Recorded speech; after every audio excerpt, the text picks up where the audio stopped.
Урматтуу жаратылышты коргоо министринин өкүлдөрү, айтсаңыздар, бул беренелерге өзгөртүү эмнеге кирип жатат, анан өзгөчө 11 берене жөнүндө ыйгарым укуктуу мамлекеттик органдардын жана жергиликтүү өз алдынча башкаруу органдардын радиациялык коопсуздугу камсыз кылуу чөйрөсүндөгү ыйгарым укуктары боюнча толук кыскартып атасыңар да, жергиликтүү кеңеш, айыл өкмөттөрдүн жумуштары боюнча бүт кыскартылып атат да. Бул эмне себептен алып келип жатасыздар?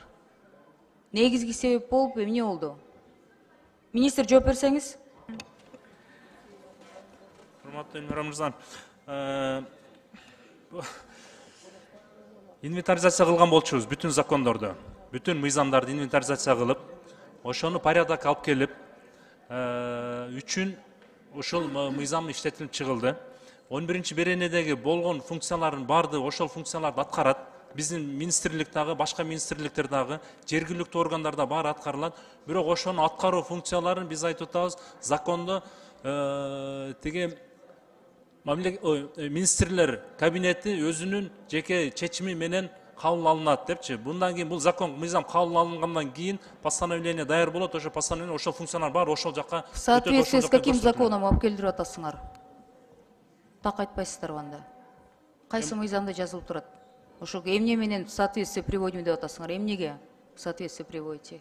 Уточните, какой закон? Мыйзамдар Кайсы инвентаризация кылгандан кийин. Мен түшүнүп атам сизди, бирок деген в соответствии чему? Можете название, отсылку к закону сказать? Какой конкретно закон жөнүндө сөз болуп атат? Кайсы мыйзамга? Закон о нормативных правовых актах. Я вам не про порядок говорю. Я говорю конкретно отсылка кайсы мыйзамга такып атасыңар? Ошол жерде мондай жазылып турат деп, МЧСке бергиле деп. Мен көрбөптүрмүн да, ошон үчүн мен сизден сурап атам да. Ошол постановление кабыл алабыз деп атпайбызбы? Алмаз Акунжанович, министрлериңер даярданып келсе жакшы болмок да. 11 берененин 2 пунктунда 4 подпункт окусаңыздар. Саламаттыкты сактоо жагындагы мамлекеттик ыйгарым укуктуу органдардын радиациялык коопсуздукту камсыз кылуу чөйрөсүндөгү компетенциясына төмөнкүлөр кирет. Ошондо 4 подпункт тиешелүү аймактагы радиациялык жагдай менен шартталган саламаттык абал жөнүндө калкка маалымдоо. Эгер мисалы да, азыр мына аябай көп резонанс болуп атат, коомдо чоң талкуу болуп атат. Мисалы мага да мен бияка кирип келсем, журналисттер суроо берип атышат да, Кызыл Омпол боюнча. Ошондо кокустан, макул, казыр баштадыңар, кокустан ызы чуу чыгып кетсе, жоопкерчиликке сиздер МЧС тартпайсыңар да, силер жергиликтүү кеңештер менен ызы чуу болот да. Аларды кантип бияктан алып салып атасыңар да? Элге маалымат бере турган адамдар ошол да, же МЧСтин штаты жетишеби бунун баарына? Жетишпейт да. МЧС селдер менен алек болгонго жетишпейт. МЧС анча-мынча пожарларга жетишпей калып атат техникасы жагынан. А бул жерден кантип жетишет? Анан как вы можете исключать местное самоуправление? Мен түшүнбөй атам да, Алмаз Акунжанович. Бул жагы туура эмес болуп калды. Элге маалымат берүү жөнүндө местный кеңешти таптакыр алып салып атасыңар. Бул биздин коллегалар да депутаттар. Мен түшүнүп атам, система өзгөрдү, биз азыр парламенттик мамлекеттин президенттик система өттүк толугу менен. Бирок бул жерде маалымдоо, бул ден соолук жөнүндө сөз болуп атат, бул радиацияда. Кесепеттери, ызы чуу бирдеме чыгып кетсе, жергиликтүү кеңеш, жергиликтүү айыл өкмөткө сөзсүз түрдө эл барат. Каякты карап аттыңар деп. Жооп бересиздерби? Урматтуу Элмира айым, бул жакта функцияларды жергиликтүү органдардан эч ким алган жок. Жергиликтүү органдар өзүнүн функциясын бүгүнкү күндө кандай аткарып жатса дагы эле аткара берет.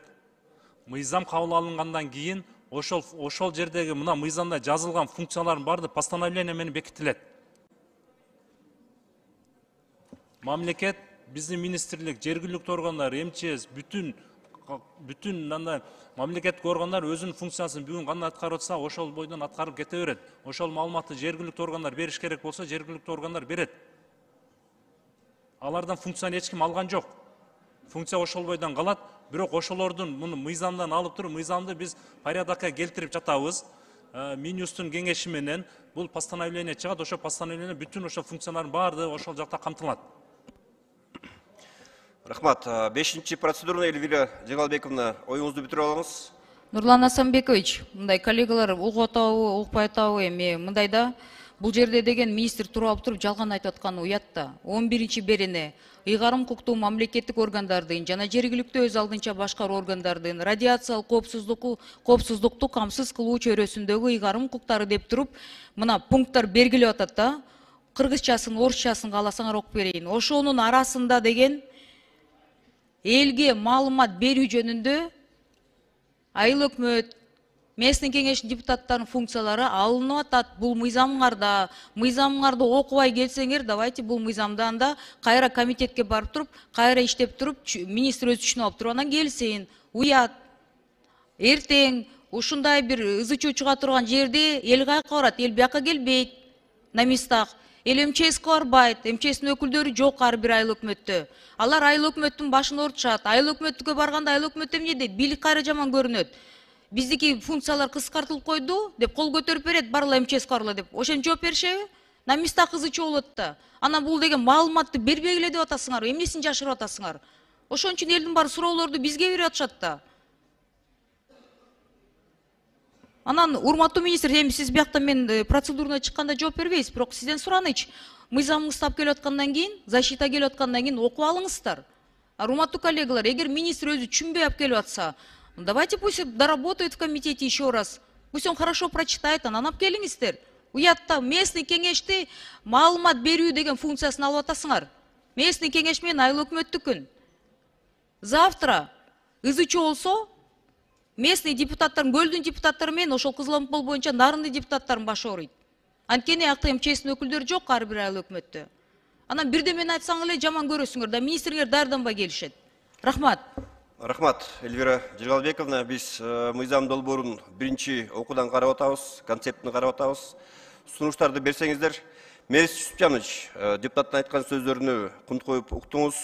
Ошону экинчи окууга чейин бир жакшылап туруп иштеп келиңиздер, макулбу? Жарай, Чыңгиз Азаматович.